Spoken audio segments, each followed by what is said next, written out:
Soviet Union et Soviet vassalisés de l'Union soviétique, Viktor Petrenko. The Canadian can't see this man as the one to beat, and with good reason.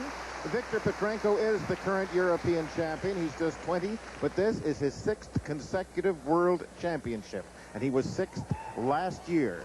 Viktor Petrenko. Here's a look.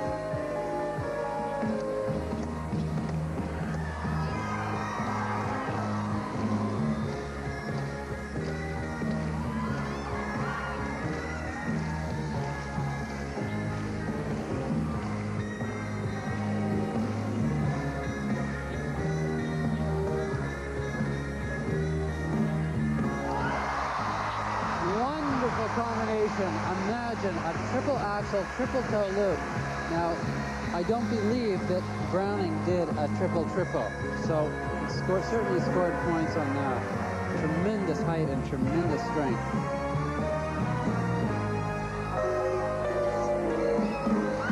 Fabulous. Again, the heat is on because now it is really up to the judges to decide whether or not they prefer the interpretation of Petrenko or Browning.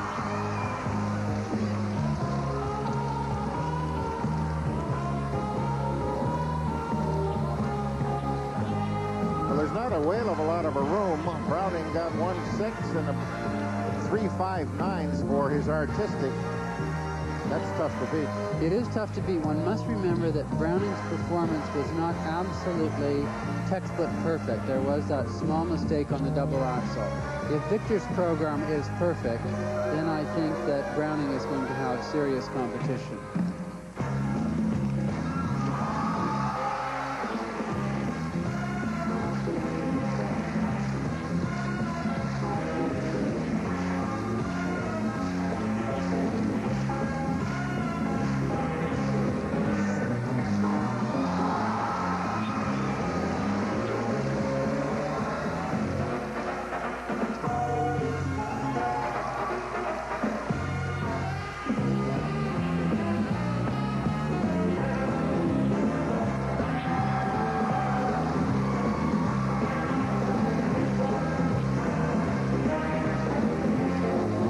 The basic flavor of Petrenko's program is very similar to that of Browning, but I think that there are more nuances and perhaps more choreographic detail in this program than in the Browning performance. But what a show some of these top people have put on for a capacity house. And this, remember, is the original, the old short program, 2 minutes 40 seconds. And Ted, I think you'll agree this program is far superior to the one that we saw in Leningrad. Another standing ovation for this very, very generous and discriminating crowd in Halifax. Well, of course, he was scintillating as a junior, marvelous in the Olympics. That's as good, though, as I've ever seen Petrenko.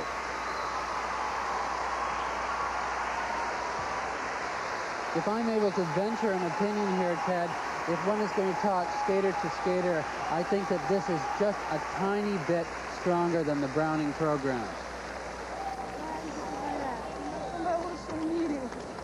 I think the overwhelming characteristic of this performance was this incredible superhuman strength. Here you see the combination of triple axel. He gouged in his toe, did a triple toe loop right after, the most difficult combination and the most perfectly executed combination in the competition. Here another triple axel, like Browning, again meticulously landed and so strong. You see the extended free leg there. Really a brilliant performance. And now the first set of marks, I think, should really tell the story when they come out for Viktor Petrenko. Marks for Viktor Petrenko. Now the marks for Viktor Petrenko. And would you believe that he has got 5.9s right across the board for technical merit. They like those brilliantly high jumps of his and that magnificent combination. Look at that, 5.9s right across.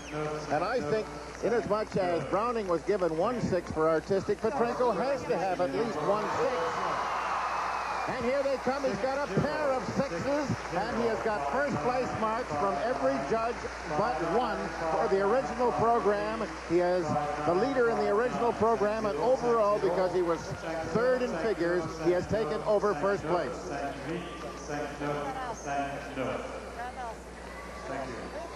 Toller, it certainly was the Petrenko and Browning show. It certainly was, Ted. I have never seen skating quite like it, particularly for the strength. One has to really admire Petrenko, and also Browning to decide to freeze on the double axel and then put in a triple at the very end of the program. It's just staggering to me. If they do that again in their free skating program, you won't be able to hear anything in this place. It'll be so raucous. Right now, let's go to Brian. He's with Kurt Browning. Kurt Browning just leaned over to me. He says, Brian, hold me up. The pressure is intense. Have you ever experienced anything like this? No, I can't. I can't tell you what it felt like out there. Michael and Elvis came off the ice and said, the audience is great, you'll have a good time. I remember the Olympic Games. I thought that would be the biggest moment of life as far as an audience goes. That just blew it away. And it was very difficult to concentrate. Going into the second triple axel, I lost it because of the audience. But because of the audience, they gave me enough power to do it at the end. It wasn't supposed to be that exciting, but I'm sure glad it worked out. Listen, it was very exciting. Tell me now, you had trouble here Sunday, fell, you had trouble in the Canadian Championships. It's almost like something out of a book. Well, we didn't plan this. No, we didn't plan this. It's working out really well. We're taking care of one thing at a time. Figures first, short program second. Now I'm really looking forward to that long program. And my skating is so consistent this week. I know a lot of people have been doubting me, but I'm happy with the way I'm training, and I know that I'll skate good enough for a medal. I just can hardly wait to see what color. This is like let's hope it's gold. Now let me ask you, what did you do to get rid of the pressure after you fell, after you had some trouble in the Canadians? How have you psyched yourself up? My nationals was not too terrific. In fact, I squeaked out of it with a win, and basically what that made me do is realize it has to be done when it counts. And what I needed was some consistent training. We just went home. We worked really, really hard, Brian. I apologize to a lot of people. We had to take a lot of time for ourselves. But as you can see, it's working out. And I'm proud of the fact that I worked hard, and this is what's happening. It is working out indeed. Now, it's you and Petrenko tomorrow. You were second to Fadeev 1 year ago. You're a cowboy. You like these shootouts. Sure, let's go head-to-head. Victor is one of the best skaters I know, and I'm really impressed with what he did tonight. And the triple axel, triple toe was something that I've only been training for a couple of weeks. To tell you the truth, that was about as exciting as it gets. And tomorrow's going to be better. That was about as exciting as it does get. Kurt, thank you. I know you have to go. Good luck. Fans here in Halifax looking forward to it, as are people across the country. A big day for Kurt Browning. I'm afraid it has been a disappointing day for the defending women's champion. Highlights of the women's figures are up next here in Halifax. Stay with us.